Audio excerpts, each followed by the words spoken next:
Quando eu estou no meio do povo, isso acontece de 2 a 3 vezes por semana, o que eu escuto é: não desista e Deus te abençoe.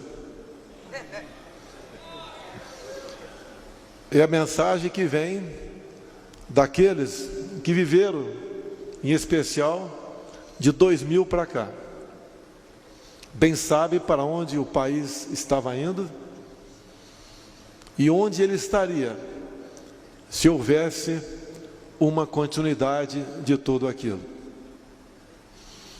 Eu sempre digo em ambientes como esse, que eu prefiro muito mais ouvir do que falar.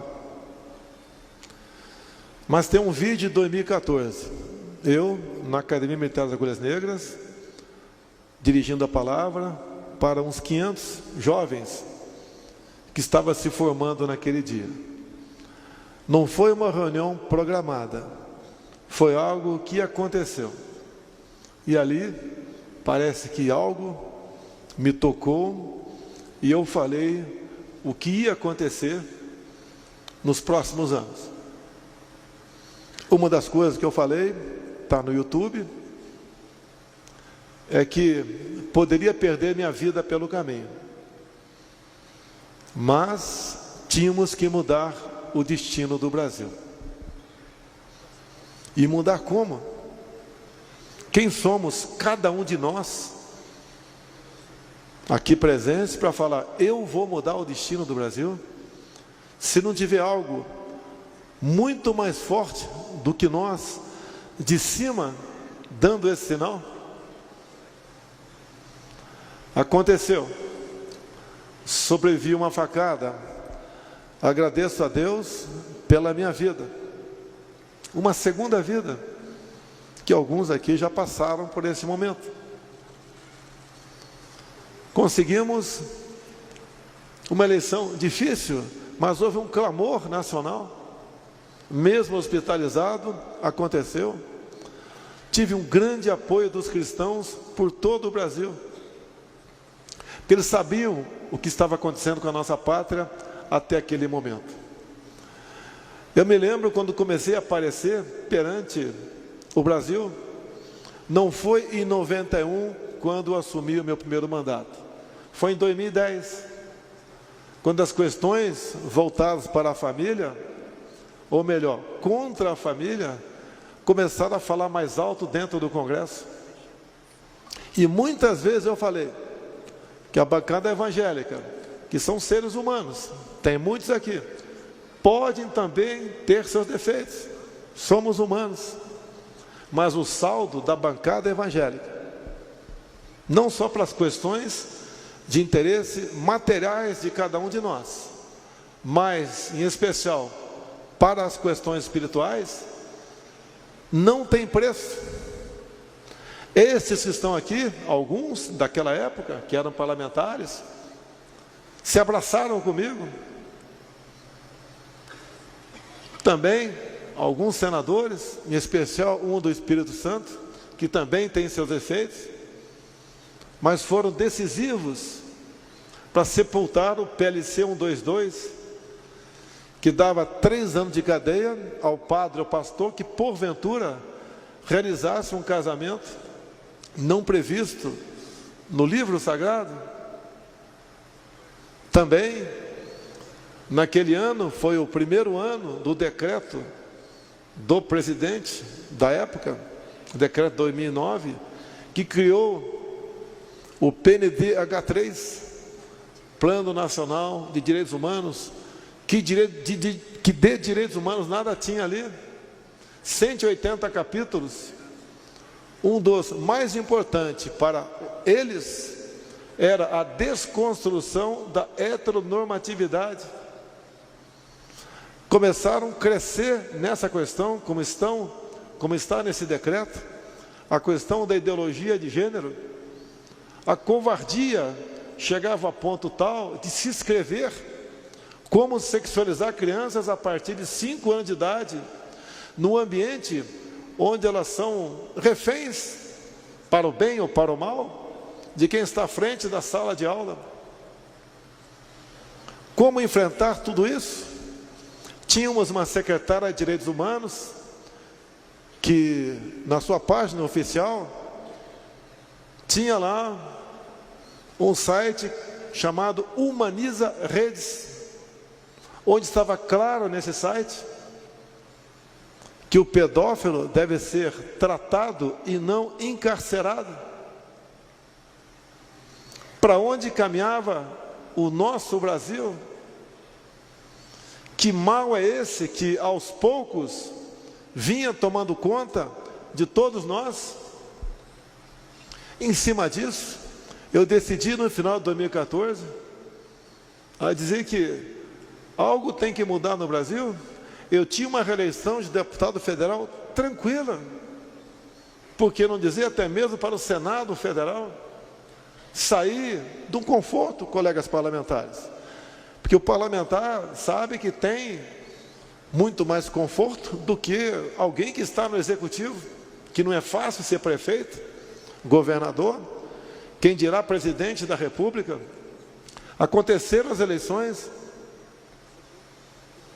começamos a mudar o Brasil ao escolher ministros e ministras, como por exemplo uma que é nossa, a Damares, como ela mudou tudo isso, que nova dinâmica ela fez valer na sua comissão. Digo a vocês, a indicação da Damares, quando estava sendo discutida alguém para o ministério, foi da primeira-dama, a senhora Michele, e sugestão dela é ordem. Hoje, nas nossas casas, hoje, você pode, lá atrás, pensar que o ministério que menos valor tinha era esse. Eu considero, hoje em dia, o mais valoroso, porque se nós não pensarmos em família, em tradição, liberdade religiosa, fé, a gente não chega a lugar nenhum. A única diferença minha e de vocês aqui é que eu estou no nível um pouquinho mais alto, e vocês aí é que eu estou no nível um pouquinho mais baixo. Somos exatamente iguais. Somos filhos de Deus. Lá atrás, eu dizia que dos fracos, covardes e omissos, a história não se lembrará. Nós queremos ser lembrados, se não pela história, pelos nossos descendentes. Nós somos responsáveis pelos nossos filhos e, por que não dizer também, pelos nossos netos. Para onde estava indo o Brasil? Que choque ele deveria tomar para mudar de rumo? Mas o Brasil é um transatlântico. Você não tem como dar um cavalo de pau nele. Assumimos, montamos o ministério. Não foi fácil 2019. As pressões por cargos, por bancos oficiais, por estatais, por ministérios, por secretarias. Algumas até eram pessoas bem indicadas, mas em grande parte não. A intenção era voltar ao que sempre foi. Como eu já disse algumas vezes, né? Lá atrás Salomão pediu sabedoria. Eu peço mais do que isso. Peço força para resistir e algo mais importante no meu entender, coragem para decidir. A minha caneta pode vir para o bem ou para o mal, e às vezes até bem intencionado, se não tiver muito bem pensado o que eu vou assinar, todos nós sofremos decisões difíceis, como ir para a Rússia, pressão quase do mundo todo para que eu não fosse à Rússia em fevereiro, mas eu tinha que conversar com o presidente Putin. A guerra não havia acontecido ainda, estava na iminência de não termos mais fertilizante para o homem do campo. Poderíamos colocar em risco a nossa segurança alimentar. Conversei por quase 3 horas com ele. Logo depois a guerra eclodiu. Nós lamentamos qualquer morte, qualquer ato de violência, mas eu não tenho o poder de pacificar. Fiz o que eu pude no tocante a isso antes da guerra eclodir. E o Brasil adotou a posição de equilíbrio. Na semana passada, 26 navios com fertilizantes, vindos da Rússia e Bielorrússia, aportaram no Brasil. Nós sabemos que o povo está sofrendo por políticas erradas tomadas lá atrás, de forma quase que unânime pelo Brasil, por parte de governadores, fechando tudo, inclusive igrejas. Sei que um parlamentar aqui de Goiás entrou com ação na justiça, ganhou uma liminar, mas não precisava muitos governadores tomar uma medida de força como essa. Um dos refúgios, ou um dos últimos locais que o homem vai, muitas vezes, quando está numa situação de desespero, é procurar ali um pastor, um padre, um líder religioso, para conversar com ele. Isso foi negado aqui no Brasil. E podem ter certeza, o único chefe de Estado do mundo que foi contra essa política fui eu. Tenho certeza que orientado,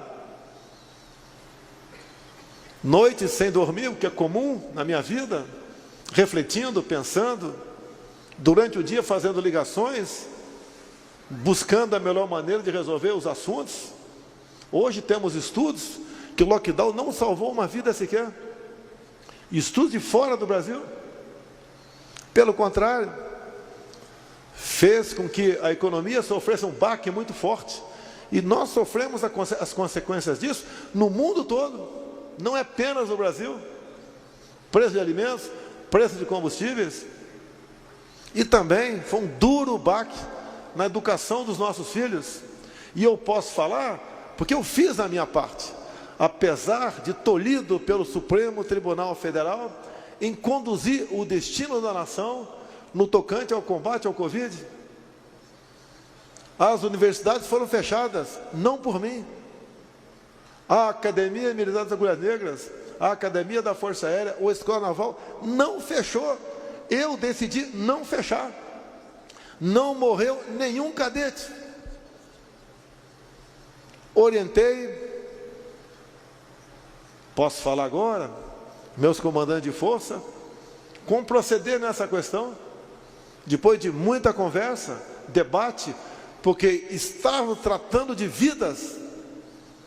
Disse-lhes que não podíamos tolher os médicos da sua liberdade, de um momento grave como aquele que estávamos vivendo, e ele receitar o que ele achasse que fosse melhor, em comum acordo com os familiares, para aquele paciente. E quem agiu dessa maneira,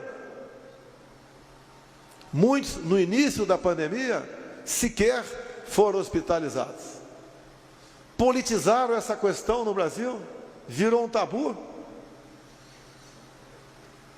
Não obriguei a ninguém a tomar a vacina. Nós compramos mais de 500 milhões de doses. É a liberdade de cada um. Eu resolvi não tomar.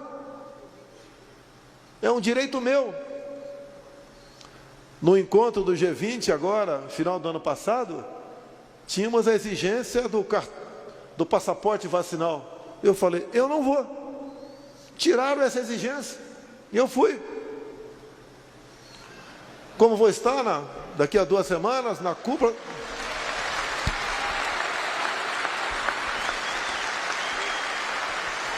Vou estar na Cúpula das Américas, depois de conversar com o enviado especial do presidente Joe Biden, como seria o tratamento dispensado ao chefe de Estado de um dos países mais importantes do mundo, que é o Brasil. Não iria jamais lá para ser moldura de uma fotografia. Tem uma audiência bilateral de pelo menos 30 minutos com ele. Tive 3 horas com o Putin. A resposta foi sim. Então iremos falar a posição do Brasil, falar do que havia tratado com o presidente Donald Trump, enquanto ele era presidente, para continuarmos essa política. É para o bem dos nossos povos. Disse-lhe mais: eu sou um chefe de Estado, com toda a certeza, dos últimos que tiver no Brasil, que mais respeita e admira o povo americano. Não podemos continuar dessa maneira. Assim como sou bem tratado pelo presidente ou primeiro-ministro de Israel, um país exemplo para nós. Por que eu falo exemplo? Eu sempre disse: olhe o que Israel não tem e veja o que ele é. Olhe o que o Brasil tem e o que nós não somos. Onde está o erro? O que está falhando nessa engrenagem? É a nossa classe política. É a falta de conhecimento, muitas vezes, ao povo brasileiro, que tem uma passagem bíblica: por falta de conhecimento, meu povo pereceu. Hoje eu acredito, com a liberdade que nós temos, em especial das mídias sociais, que tanto incomodam alguns supremáveis, nós conseguimos a nossa liberdade. Nós não somos imbecis que passamos a ter voz. Nós somos cidadãos que conseguimos, com informação, olhar os imbecis que sempre comandaram o Brasil.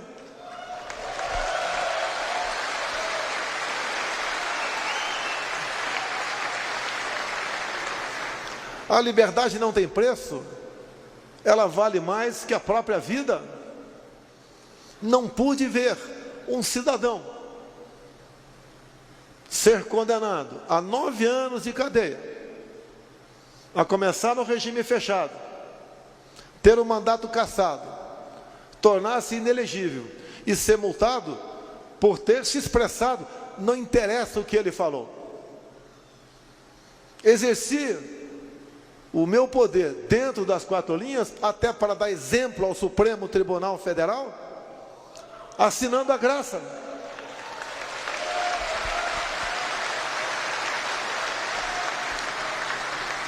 Nós devemos respeitar os outros poderes, nunca temer. É dessa forma que nós governamos, com a força de Deus, para poder mostrar ao Brasil para onde nós poderemos ir. Ninguém tem o que nós temos. Uma das ordens que eu dei, por exemplo, ao Ministério das Minas e Energia, que eu não quero qualquer contrato com outro país para explorar nióbio em nossa pátria. Catalão foi entregue, Araxá estava na iminência, segurei. 6 Lagos, no Amazonas, estava conversando com o presidente americano para explorarmos com valor agregado. Chega de entregar o que nós temos in natura. Chega de exportar um navio de minério de ferro e receber uma canoa de laptops ou um punhado de chips. Isso que nós exportamos é finito, é nosso. Lá atrás não criaram a OPEP. Nós não precisamos criar uma organização dos países exportadores de minério. Nós somos o maior exportador de minério. Vamos honrar os contratos.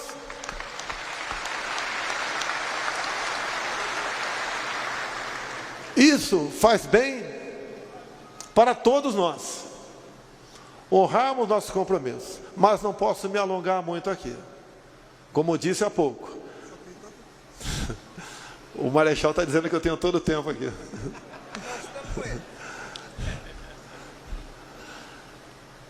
Nós somos um país de 8,5 milhões de quilômetros quadrados, que se formos escolher apenas Roraima, tem alguns aqui que se apresentaram, vindo de lá, um país, um estado fantástico.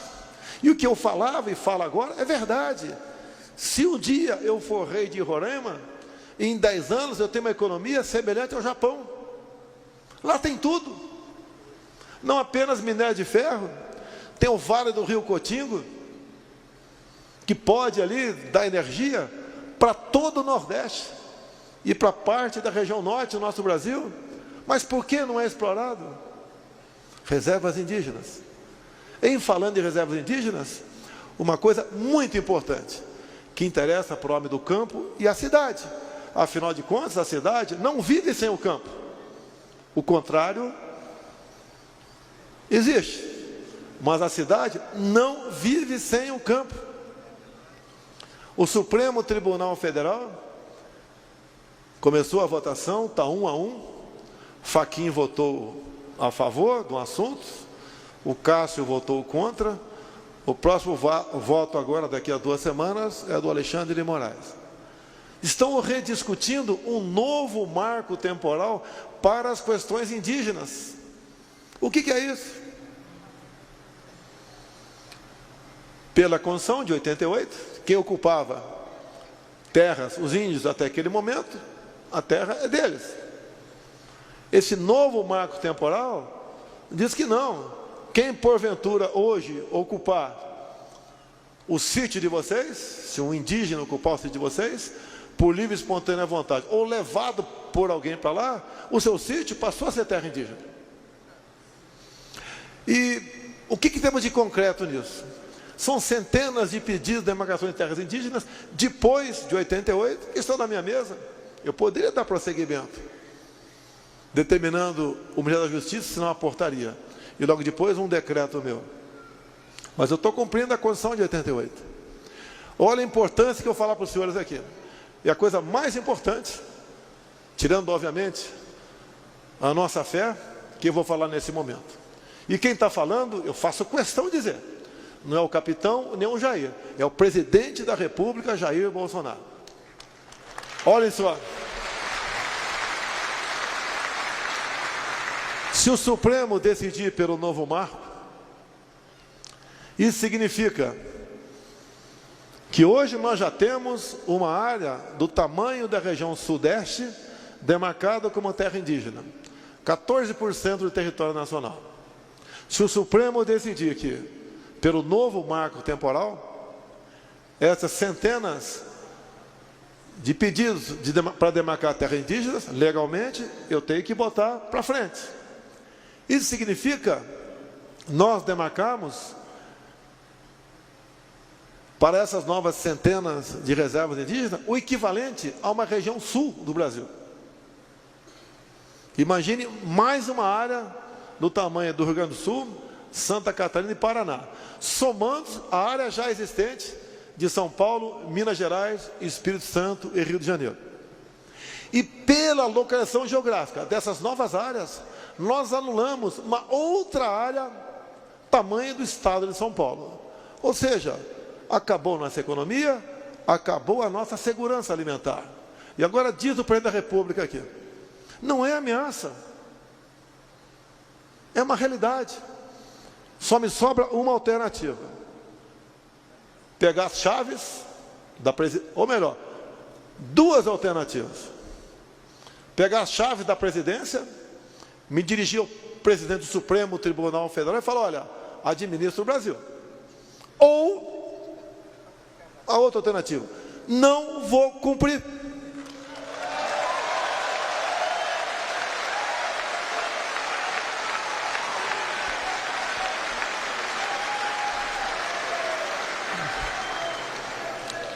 E por que eu falo isso? Depois do João 8,32. Depois por falta de conhecimento, meu povo pereceu. Vivo agora a terceira e última passagem, porque eu já estou com 67 anos. Mas talvez seja a última para todos nós. É aquela que diz... Se eu chegar mais perto dele um pouquinho. Aquela outra muito importante. Nada temeis, nem mesmo a morte, a não ser a morte eterna.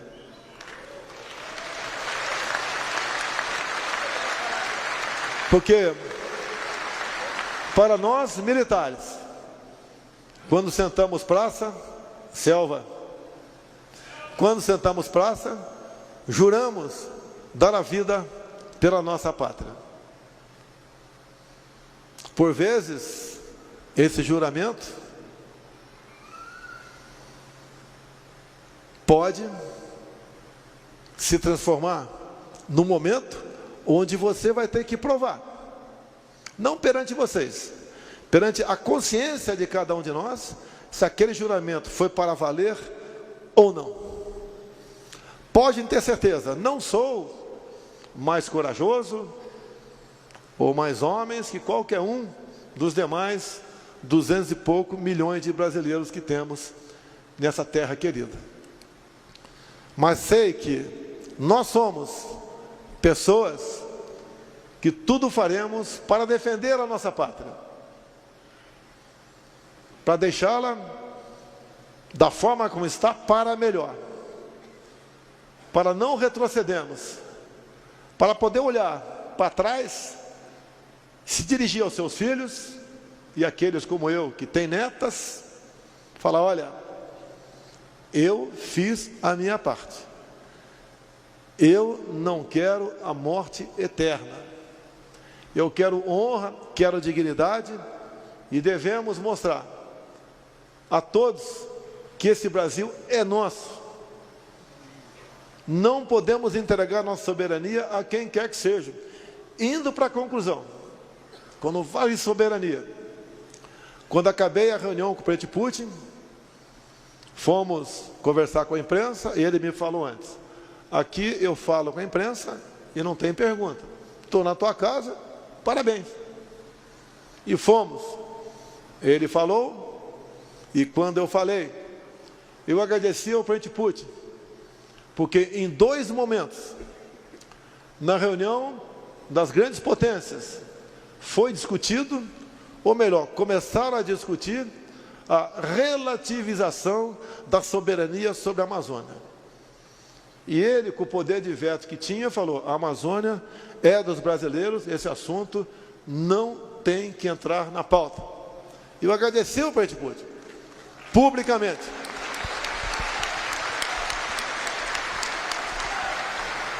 Porque uns outros que dizem estar do nosso lado, estes que estão de olho na nossa Amazônia, nós sabemos da importância dela, do que ela representa até para o mundo. Lá não tem girafas nem hipopótamos. O que eles querem é exatamente outra coisa. Quando nós voamos à Europa ou estados americanos, nós não notamos um só palmo de mata ciliar. Não são esses que têm que vir ditar regras para nós aqui no Brasil. Eles falam até em reflorestar certas áreas do Brasil, mas lá não existe projeto para plantar um pé de mandioca sequer. Eu sei que isso não é reflorestamento, mas dão palpite, interferem, mentem. E nós fizemos há poucos dias um encontro com Elon Musk, um homem que raramente sai do seu país, Estados Unidos, e raramente encontra com chefe de Estado. Veio se encontrar conosco, conversamos por quase 2 horas, ouvimos a proposta dele, que não é nenhuma proposta para tirar alfine lucros do nosso país. O que ele quer no tocante à Amazônia, levar internet para todos, quer também disponibilizar sua rede de satélites, para que tire fotografias de verdade da região, para mostrar se lá pega fogo ou não. Nós sabemos que não pega, floresta úmida não pega fogo, mas o Brasil tem que deixar de ser atacado o tempo todo, interna e externamente, com pessoas que querem apenas, no momento, tirar o governo daqui, como se um outro que esteve à frente do executivo por 8 anos e mandou em mais 6, fosse realmente a solução para a nossa pátria. Concluo, quando se fala em governos pelo Brasil, eu peguei o Brasil com sérios problemas econômicos, éticos e morais. Ninguém enfrentou o que nós enfrentamos: a pandemia, uma seca, geada, Brumadinho lá atrás, e uma guerra lá fora, que reflete no mundo todo. Nós pegamos o Brasil numa situação bastante complicada. Agora, quando eu assumi também, a Petrobras tinha começado a pagar, no fim do governo Temer, uma dívida adquirida entre 2003 e 2015 de 900 bilhões de reais. Dívida que vinha de corrupção, de sondas encomendadas, pagas não recebidas, de refinarias começadas a ser construídas e abandonadas, de sucatas com o nome de refinaria compradas fora do Brasil. 900 bilhões de reais. Aqui tem nordestinos. A transposição do São Francisco sempre foi uma novela. Era para ter acabado em 2010, depois 2012, 2014, não acabou. Foi concluída em grande parte pelo nosso governo. Mas deixo claro, o gasto até o momento com a transposição foram 15 bilhões de reais. Se dividimos 900 por 15, só o endividamento da Petrobras, que foi loteada entre amigos, dariam para ser feitas 60 vezes a transposição do São Francisco.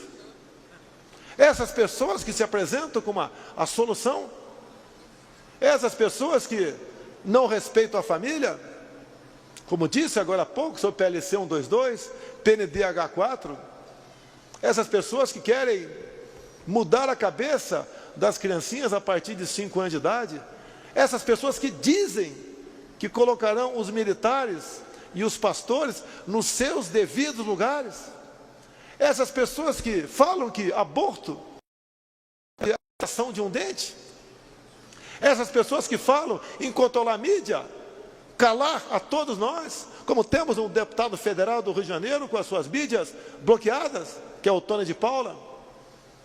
Essas pessoas que falam em valorizar o MST, eu valorizei o MST, titulando a terra para eles. Demos liberdade, dignidade para eles. O integrante do MST, com uma terra titulada, passa a ser um cidadão pleno e amigo do fazendeiro e não mais invasor.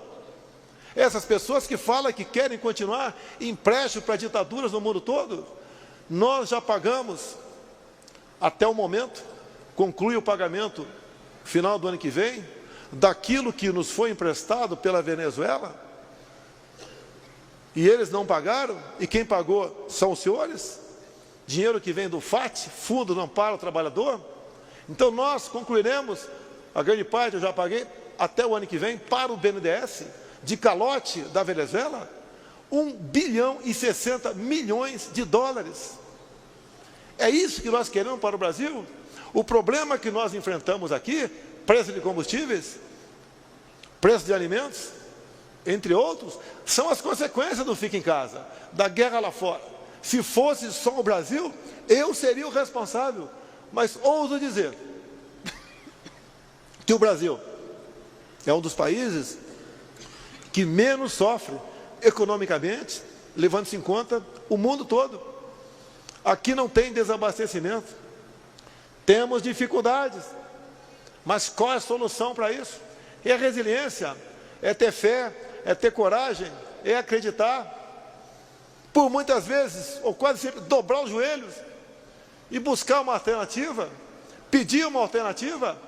Nós sabemos que temos que fazer a nossa parte, mas as coisas impossíveis, deixar na mão de Deus.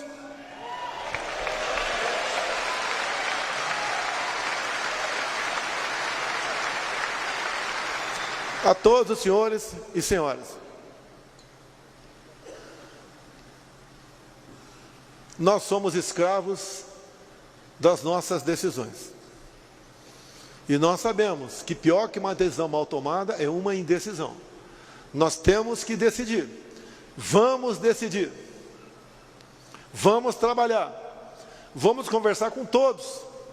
Não apenas quem está momentaneamente ao nosso lado. Vamos mostrar o João 8,32. Mostrar que uma decisão pensada errada e executada, a situação piora para todo mundo. Olha o que está acontecendo na Argentina, o que está acontecendo no Chile, o que aconteceu na Venezuela. Nós estamos vendo o exemplo, estamos tendo exemplo à nossa frente.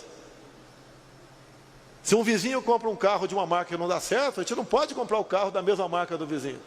Nós estamos vendo o erro ali do lado. Temos que fazer as coisas com razão, com coragem, com determinação. Nada melhor que momentos como este, num local como este, onde eu sempre prefiro mais ouvir do que falar. Agradeço, Manuel Ferreira, por essa liberdade de me dar a palavra. Sei o quão caro é este momento, mas sei que, como não nos conhecemos apenas de agora, de há muito tempo, de conversa em aeroportos, no tempo que os voos atrasavam, nos conhecemos ao longo dos tempos, conhecemos dentro do parlamento, em especial com a bancada evangélica, na casa de uma centena, que são excepcionais, que são decisivos, de momentos críticos para a nossa nação, não apenas na questão econômica, mas na questão espiritual. Quantas coisas vocês barraram lá dentro, contra a família, a favor da garotada, das crianças, a favor da nossa educação, pela liberdade, pela fé, como temos alguns presentes aqui. Então, os senhores e as senhoras são importantes. E a política faz parte da nossa vida, do dia a dia. Não é, a política não entra aqui. Aqui entra, no meu entender, logicamente, se assim entendeu o nosso marechal aqui, a política sadia, verdadeira. Não, obviamente, no púlpito, mas em reuniões, em salas. E até um momento como esse, que eu agradeço a oportunidade de ter me dado a palavra para poder me dirigir a um público tão seleto como vocês, que tem ao teu lado, ou no meio de vocês, dezenas, centenas, milhares de pessoas que ouvem a palavra de vocês, mostrar para onde o Brasil pode ir, e podemos ter um caminho sem volta, se deixarmos à vontade as coisas acontecerem. Assim sendo, eu só agradeço a Deus pela missão, além, obviamente, da minha vida. Se não estivesse vivo, eu poderia ter a missão de estar à frente do Executivo Federal. Continuo mais que pedir sabedoria, pedir coragem e pedir força, porque as coisas não são fáceis. Mas se fossem fáceis, essas missões não seriam dadas para nós, seriam dadas para outras pessoas. E nós sabemos de onde viemos e para onde, em especial, queremos ir. O nosso currículo, no dia do ponto final, é que vai dizer se a nossa morte é eterna ou não, porque é a nossa passagem aqui pela terra. A todos vocês, muito obrigado. Manuel Ferreira, muito obrigado por esse momento, por essa oportunidade. Brasil acima de tudo, Deus acima de todos.